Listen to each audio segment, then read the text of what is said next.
Bom, falando agora sobre variáveis, que seria outro conceito bem importante para a estatística. Porque o que são variáveis? Variáveis, elas são basicamente características da nossa amostra ou também da nossa população. E aí elas podem ser quantitativas ou qualitativas. As nossas variáveis quantitativas, elas são quantidades, são números, escalas numéricas. E as variáveis qualitativas, elas não têm valores numéricos, elas são qualidades, características. As nossas variáveis quantitativas, elas podem se dividir em discretas ou contínuas. As discretas, elas são resultados de contagens, por exemplo, a idade em anos completos. Se eu perguntar quantos anos completos você tem 15, 16, 17. Você não pode ter 10 anos e meio. Se eu perguntei quantos anos completos você tem.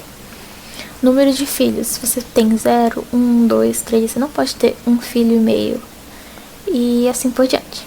E as variáveis quantitativas contínuas, elas são resultados de medidas, como por exemplo, a nossa altura, o nosso peso, que são coisas que a gente mede e elas podem ter valores, elas não precisam ter valores inteiros, né?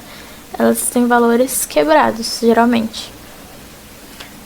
E as variáveis qualitativas, elas se dividem em nominais e ordinais. As variáveis nominais, elas não têm ordenação, por exemplo, a cor do olho, você tem verde, azul, castanho, e um não é melhor que o outro, nem maior, só são cores diferentes. Gênero, mesma coisa, né? Feminino, masculino, são só gêneros diferentes, não tem nenhuma ordem entre eles. E as variáveis qualitativas ordinais, essas sim, têm uma ordenação. Como, por exemplo, o grau de escolaridade, que a gente tem ensino médio, ensino superior, mestrado, doutorado, enfim, é um grau escolar maior que o outro. E o grau de satisfação, por exemplo, pouco satisfeito, muito satisfeito, completamente satisfeito, é um melhor que o outro. É uma escala em que um é melhor que o outro, né? Então, a gente consegue ver aqui um esqueminha para ficar fácil de entender, né? Que as variáveis quantitativas, elas podem ser discretas ou contínuas e as qualitativas nominais ou ordinais. Então, vamos fazer um exercício. Qual que é o tipo de cada uma dessas variáveis a seguir? O IMC, que é o índice de massa corporal, né? Que a gente calcula com base no peso e na altura. Esse caso é uma quantitativa contínua. Por quê? Porque ele é resultado de medidas de peso junto com a de altura. A gente vai usar uma formulazinha que vai resultar pra gente o IMC. Então, é uma medida quantitativa contínua. Salário. Salário também é uma variável quantitativa contínua, porque você pode ter diversos valores de salário, né? Você pode ter R$1.000, 1.001, você pode ter R$600, você tem várias opções. Estado civil. Estado civil é uma variável qualitativa nominal, porque você tem solteiro, casado, divorciado, viúvo, e um não é melhor que o outro, eles são só estados civis diferentes. Estágio da doença. Aí sim é uma variável qualitativa ordinal. Por quê? Porque você pode ter uma doença que ela tá bem no começo, você pode ter uma doença que já tá terminal, e uma é, nesse caso, pior que a outra, né? Você tem uma ordenação nelas, mesmo que seja uma ordenação para pior, né? Número de TVs na casa. Nesse caso, é uma quantitativa discreta. Por quê? Porque você pode ter 0, 1, 2, 3 TVs. Você não pode ter meia TV. Você sempre tem uma quantidade cheia de TVs, né? Um valor inteiro de TVs. Agora vamos falar um pouquinho de algumas das representações que a gente consegue ter dos dados. A gente consegue representar eles em tabelas, como por exemplo essas tabelas aqui que eu botei de exemplo. E aí, como é que a gente interpreta essas daqui? Por exemplo, eu vou mostrar, essa primeira tabela, ela mostra o esporte preferido dos alunos do 8º ano A.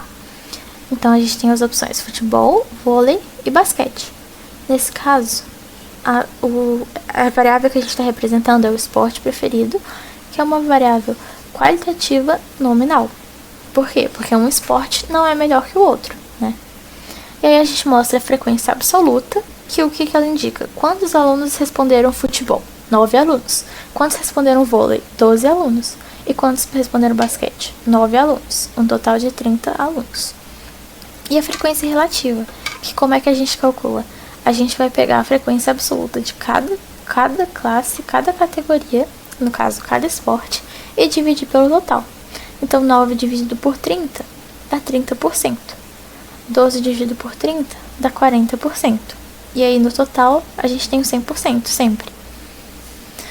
Na tabela 2, a gente tem o grau de escolaridade dos funcionários da empresa X. Nesse caso, é uma variável qualitativa ordinal, porque tem o ensino fundamental, depois o ensino médio, depois superior e depois pós-graduação.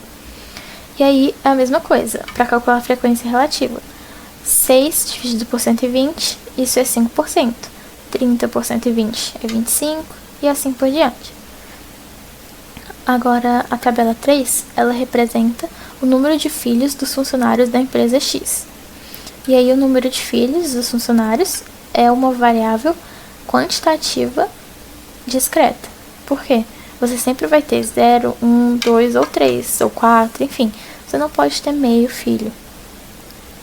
E na tabela 4, a gente tem a altura dos alunos de uma academia de ginástica. E aí, essa altura em metros, ela é uma variável quantitativa contínua.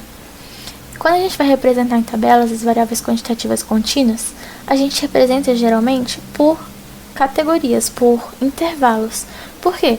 Porque vamos supor que a gente tenha uma pessoa com 1,65, uma com 1,66, uma com 1,67, assim por diante, até 2 metros, vamos supor. É muita gente. A nossa tabela ia ficar enorme. Então, para facilitar a representação, a gente cria intervalos. Nesse caso, a gente está botando aqui pessoas de 1,65 até antes de 1,69. E aí, são 20 pessoas, ou 10%. Pessoas de 1,69 até antes de 1,73 são 70 pessoas, ou 35%, e assim por diante. E aí, representando esses dados graficamente, a gente poderia fazer esses gráficos de barras, em que os 3 primeiros a gente representou em gráfico de barras. O quarto gráfico chama histograma, que é o gráfico que a gente usa para variáveis quantitativas contínuas, que ele mostra, ele faz os intervalos das barras. Ele faz barras para os intervalos, né? Então, ele mostra aqui a frequência absoluta, que é a frequência que a gente viu aqui para cada uma das tabelas. Apenas a frequência absoluta está representada aqui, em que a altura de cada barra é a frequência absoluta. Por exemplo, na tabela 1, a gente tinha 9 para futebol e basquete e 12 para vôlei, que é o que a gente vê aqui, é a frequência absoluta. Outro tipo de gráfico que a gente pode fazer também é esse gráfico de pizza, ou de setores, né? Que aí ele leva em consideração a frequência relativa que a gente viu na tabela, que seria basicamente a porcentagem, né? Então a gente tinha que futebol e basquete, eram 30% e vôlei 40%. E a mesma coisa para os demais. Lembrando que também a gente tem que representar sempre as variáveis quantitativas contínuas em intervalos. Bom, e é isso, pessoal. Espero que vocês tenham gostado. Espero que tenham conseguido aprender. E até mais.